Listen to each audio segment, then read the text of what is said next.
Millionaire कौन बनना चाहता है? इसका आंसर तो बहुत ही इजी है, हर कोई मिलेनियर बनना चाहता है। रियल क्वेश्चन तो यह है कि एक मिलेनियर बना कैसे जाए। अगर आपने कोई लॉटरी या किसी टीवी शो में करोड़ों रुपए नहीं जीते हैं तो आपको किसी रेवोल्यूशनरी प्रोडक्ट में इन्वेस्ट करना होगा या फिर एक ग्राउंड ब्रेकिंग बिजनेस स्टार्ट करना पड़ेगा, तब जाकर आप एक मिलेनियर बन पाओगे। ये सब तो बहुत मुश्किल है, हर कोई ये नहीं कर सकता है। वेल, एक आसान रास्ता भी है जो डेविड बाक ने अपनी बुक द ऑटोमेटिक मिलेनियर में हमें बताया है कि कैसे हम बिना ये सब करे एक मिलेनियर बन सकते हैं। जहां आपको एक सिंपल सिस्टम क्रिएट करना है जो कि आपके पैसे को ऑटोमेटिकली अपनी इनकम से निकाल कर एक बेटर इन्वेस्टमेंट या सिक्योर सेविंग्स अकाउंट में डाल देगा। और आज मैं आपको इस बुक से सिखाऊंगा कि कैसे आप अपनी इनकम को भी वाइजली यूज करके एक मिलेनियर बन सकते हैं। Lesson number 1, meeting automatic millionaires. Jim and Sue financial advice लेने के लिए ऑथर से मिलने गए थे, बट इसका उल्टा ही हो गया। ऑथर ने खुद ही इस कपल से इतने सारे लेसन सीख लिए। ऑथर बताते हैं कि जब वो ऑथर से मिलने आए थे तब दोनों अपने मिड 50s में थे और वो दोनों अपने रिटायरमेंट की प्लानिंग कर रहे थे। एंड सबसे स्ट्रेंजेस्ट पार्ट तो ये था, उन दोनों ने कभी भी एक साल में $40,000 से ज्यादा नहीं कमाए, फिर भी उनके अकाउंट में $2 मिलियन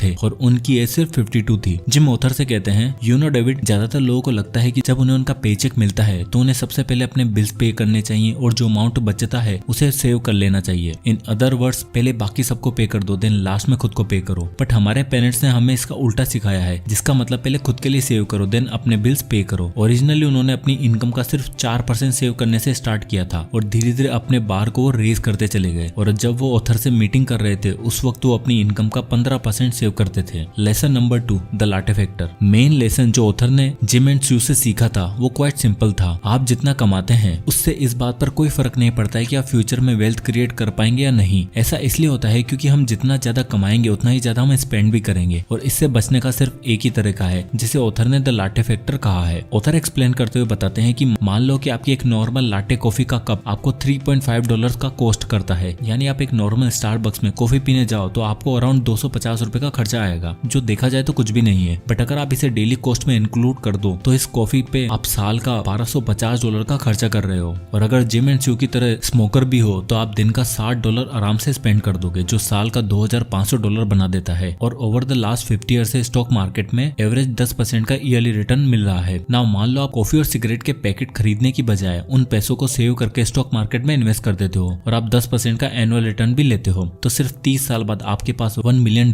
होंगे। इन अदर वर्ड्स, आपके दिन के छोटे मोटे खर्चे आपको अंदाजा भी नहीं है, ये कॉफी ये सिगरेट्स आपको मिलियंस का लॉस करवा रहे हैं। लेसन नंबर 3, लर्न टू पे योरसेल्फ फर्स्ट। ऑथर हमारे साथ एक इंटरेस्टिंग मैथ्स शेयर करते हैं। अगर आप 20 की एज में हर दिन $14 सेव कर लोगे और हर दिन 35 ईयर्स तक कमिटेड रहे और 10% का स्टॉक मार्केट रिटर्न के साथ जब आप 55 की एज में होंगे तो आपके पास अराउंड $1.6 मिलियन होंगे। बट मेन थिंग जो आपको सीखनी है वो है आपको फुल प्रायोरिटी के साथ हर दिन $14 सेव करने हैं। आपको सबसे पहले इन पैसों को सेव करना है, देन अपने सारे खर्चे करने हैं। एक एवरेज अमेरिकन अपनी इनकम का सिर्फ 5% सेव करता है, बट ऑटोमेटिक मिलेनियर बनने के लिए आपको इस अमाउंट को डबल करना होगा और एटलीस्ट 10% सेव करना बहुत ही जरूरी है। और ज्यादा होगा और बेटर है, आप जल्दी रिटायर हो पाओगे। बट इन 10% को सेव करने के लिए मंथ के एंड का वेट मत करो, बल्कि जैसे आपके अकाउंट में इनकम आती है सबसे पहले इस 10% को अपने फ्यूचर के लिए साइड में कर दो। Lesson number 4, make it automatic. Author कहते हैं अपनी लाइफ में इस एक रूल को ऐड कर दो, if it requires a lot of discipline it probably won't work. हम ह्यूमंस का बेसिक नेचर है इंस्टेंट ग्रेटिफिकेशन को चेस करने का। अगर आगे जाके कई सालों बाद हमें कोई बेनिफिट मिलने वाला है तो उसके लिए काम करने के लिए बहुत ज्यादा एफर्ट और डिसिप्लिन लगता है, जो ओवर द टाइम इंसान लॉस्ट कर देता है, क्योंकि कोई भी 24/7 मोटिवेटेड नहीं रह सकता है। आप आज जो अपने फ्यूचर के लिए प्लान कर रहे हो क्योंकि आप एक्साइटेड हो, आप मोटिवेटेड फील कर रहे हो, बट कल आप ऐसा फील नहीं करोगे। कल आपको अपने $14 सेव करने की बजाय कॉफी या सिगरेट्स पीने का मन जरूर करेगा। और हाँ, हो सकता है आप खुद को कंट्रोल भी ना कर पाओ और आप इस फाइनेंशियल जर्नी में कहीं लॉस्ट हो जाओगे और अपने गोल तक नहीं पहुंच पाओगे। ऐसे ही मिलेनियर जिम एंड स्यू के साथ भी हुआ था। उन्होंने अपने पैसे सेव करने में बहुत ज्यादा डिसिप्लिन लगा रहे थे और बहुत एफर्ट भी लगा रहे थे, जिसमें वो बार बार फेल हो रहे थे। इसलिए उन्होंने डिसाइड करा कि उन्हें कुछ अलग करना होगा। सो अपने बिहेवियर को कंट्रोल करने की बजाय और विल पावर पर डिपेंड रहने की बजाय उन्होंने खुद के लिए एक ऐसा सिस्टम क्रिएट करा जिससे वो ऑटोमेटिकली खुद को पे कर सके और अपने पैसे को सेव करने लगे। उन्होंने बस एक बार डिसाइड करा कि वो अपनी इनकम का कितना % सेव करेंगे। बस वो डिसाइड होने के बाद उन्होंने उस अमाउंट को इनकम रिसीव होने के साथ ही इन्वेस्ट करना शुरू कर दिया। यानी टेक्निकली देखा जाए तो उनके पास वो पैसे होते ही नहीं थे जिससे वो इस डिलेमा में रहे कि इस पैसे को सेव करें या खर्च कर दें। वो पहले ऑलरेडी इन्वेस्ट कर चुके होते थे, जिससे उनके पास खर्चे करने के लिए पैसे बचते ही नहीं थे। और इसे करने का सबसे बेस्ट वे है एक प्री टैक्स रिटायरमेंट फंड को क्रिएट कर दो, जिन पे सिर्फ तभी टैक्स लगेगा जब आप उन पैसों को विड्रॉ करोगे। आजकल ऑनलाइन बहुत ऐसे फंड्स अवेलेबल है, mutual mutual fund, SIP etcetera, जिससे ऑटोमेटिकली आपके अकाउंट से पैसे ट्रांसफर होकर इन्वेस्ट हो जाते हैं। Lesson number 5, automate for a rainy day. Of course life perfect नहीं होती, बल्कि ये हमेशा हमारे प्लान्स के अपोजिट ही काम करती है। कई बार लोग अपनी जॉब खो देते हैं, उन्हें कोई हेल्थ प्रॉब्लम फेस करनी पड़ती है या कोई भी नेचुरल डिजास्टर या कुछ भी उनकी लाइफ को मुश्किल बना सकता है, जहां आपका सारा फाइनेंशियल फ्रीडम का प्लान खराब हो सकता है। इसलिए कहा जाता है you should hope for the best and prepare for the worst. इसलिए ऑटोमेटिक सेविंग्स करना स्टोरी का बस एक पार्ट है। नेक्स्ट है emergency fund. According to the stats, एक एवरेज अमेरिकन के पास लेस देन 3 मंथ्स के एक्सपेंसेस सेव होते हैं, जिसे वो इमरजेंसी में यूज कर सकता है, जो कि इनफ नहीं है, क्योंकि 4th मंथ में वो क्या करेगा उसे खुद भी पता नहीं है। इसलिए ऑथर कहते हैं हर किसी के पास एटलीस्ट 6 से 18 महीने तक का इमरजेंसी फंड रेडी होना चाहिए, जिसके लिए आपको पैसे सेव करना होगा। और इससे एक और बेस्ट चीज भी होती है, आपकी क्वालिटी ऑफ लाइफ भी इंप्रूव हो जाती है। ये इमरजेंसी सिर्फ आपके जॉब या किसी डिजास्टर के लिए नहीं है, बल्कि आप अपनी लाइफ में कोई बड़ा चेंज करने चाहते हो तो ये पैसा आपको सपोर्ट करेगा। फॉर एग्जाम्पल, आप अपना करियर चेंज करना चाहते हो, आप अपनी जॉब से फ्रस्ट्रेट हो चुके हो, आप लाइफ में कुछ और करना चाहते हो, तो उसके लिए आपको टाइम चाहिए, और उस हार्ड या चेंजिंग टाइम में आपको ये पैसा सपोर्ट करेगा, ताकि आप अपने टाइम का यूज करके बिना पैसों की चिंता करे अपनी लाइफ को अपने हिसाब से जी पाओ। और इमरजेंसी फंड क्रिएट करने के लिए भी ऑथर कहते हैं कि आपको अपने इनकम का 5% सेव करना चाहिए, जिससे भी आप अपने ऑटोमेटिक सिस्टम से कनेक्ट कर दो, जिससे आप किसी भी सिचुएशन में यूज नहीं कर सकते हो अंटिल आपको इसकी बहुत ज्यादा जरूरत नहीं पड़ती।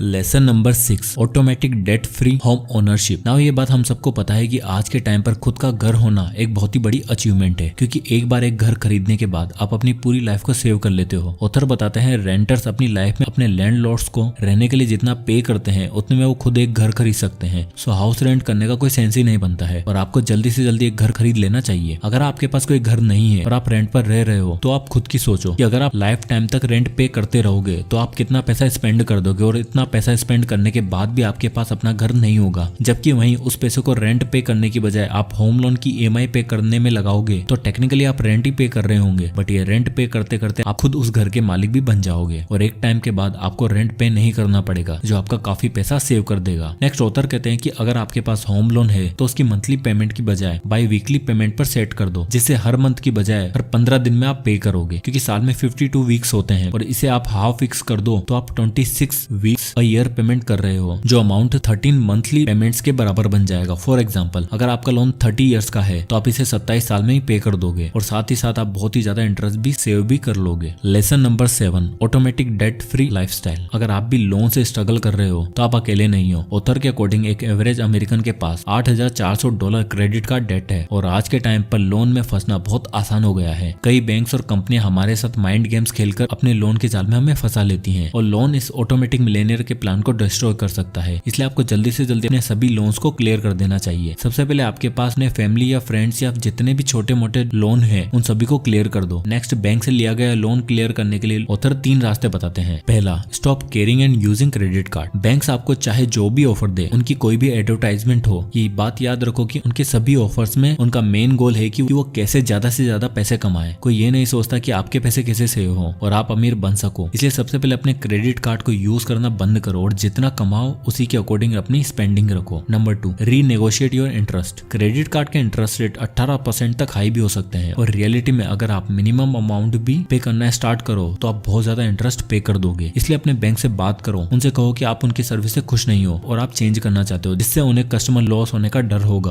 और वो आपके इंटरेस्ट रेट को लोअर कर देंगे। Number 3, consolidate your debt. Now अगर आपका डेट कई सारे मल्टीपल अकाउंट्स में स्कैटर्ड है तो उसे एक ही जगह कलेक्ट करो जहां इंटरेस्ट रेट कम हो, और अगर ये पॉसिबल नहीं है तो एक एक करके अपने कार्ड्स की पेमेंट करना स्टार्ट कर दो। जिसकी सबसे कम पेमेंट हो उसे जल्दी से जल्दी फिनिश करके नेक्स्ट कार्ड के डेट को क्लियर करो। Lesson number 8, make a difference with automatic. Former prime minister of the United Kingdom Winston Churchill ने एक बार कहा था, we make a living by what we earn, we make a life by what we give. Author कहते हैं कि एक wealthy person बनने की जर्नी में आपको अपना कुछ पैसा चैरिटी में भी देना चाहिए, वो भी ऑटोमेटिक, जिसके लिए वो 3 रीजन भी देते हैं। सबसे पहला, ऐसा करने से आप इमीडिएटली मिलियनेयर की तरफ फील करने लग जाओगे, क्योंकि सबकॉन्शियसली हमारे माइंड में ये रहता है कि सिर्फ अमीर लोग ही चैरिटी करते हैं, और जब आप चैरिटी करना शुरू करते हो तो आप खुद भी अमीर फील करते हो। सेकेंडली, अपनी सैलरी का 1% चैरिटी में देने से आपको कोई फर्क भी नहीं पड़ेगा। जैसे कि अगर आपकी सैलरी 15,000 रुपए है तो हर मंथ आप 150 रुपए में चैरिटी में दोगे तो उससे कोई फर्क नहीं पड़ेगा। लास्टली, ये आपकी लाइफ में बहुत ही ज्यादा सेटिस्फेक्शन ऐड कर देगा और आप अपने बारे में बहुत अच्छा फील करने लगोगे। जब आपको फील होगा कि आप अपनी मेहनत से इस वर्ल्ड में कोई वैल्यू ऐड कर रहे हो तो ये आपकी क्वालिटी ऑफ लाइफ को भी बहुत इंक्रीज इंक्रीज कर देगा। अब आता है इस बुक का कंक्लूजन। अगर आप पैसे के बारे में चिंता करे बगैर जीना चाहते हैं और अपना ड्रीम फाइनेंशियल फ्यूचर बिल्ड करना चाहते हैं तो उसके लिए आपको एक चीज करनी है, पे योरसेल्फ फर्स्ट। वो चाहे आपका रिटायरमेंट प्लान हो या आपका कोई इमरजेंसी फंड क्रिएट करने का या फिर अपने लोन को क्लियर करने का, इन सभी कामों को ऑटोमेटेड कर दो जिससे कि आपको अपना बिहेवियर चेंज करने की जरूरत ना पड़े, बल्कि आपका पैसा ऑटोमेटिकली सही तरीके से बिहेव करने लगे और आप अपनी फाइनेंशियली फ्री लाइफ जी पाओ। तो दोस्तों आई होप कि ये वीडियो आपको पसंद आया होगा, तो इसे लाइक करो और ज्यादा से ज्यादा लोगों तक शेयर करें। और अगर आप इसी तरह के वीडियो देखना चाहते हैं तो हमारे चैनल को सब्सक्राइब करना ना भूलें। मैं इसी तरह के वीडियो आपके लिए लाता रहूंगा। और अगर आप किसी भी बुक या टॉपिक पर वीडियो चाहते हैं तो हमें कमेंट बॉक्स में कमेंट करके जरूर बताइएगा, मैं उस पर वीडियो बनाने की पूरी कोशिश करूंगा। तो मिलते हैं नेक्स्ट वीडियो में, तब तक के लिए जय हिंद।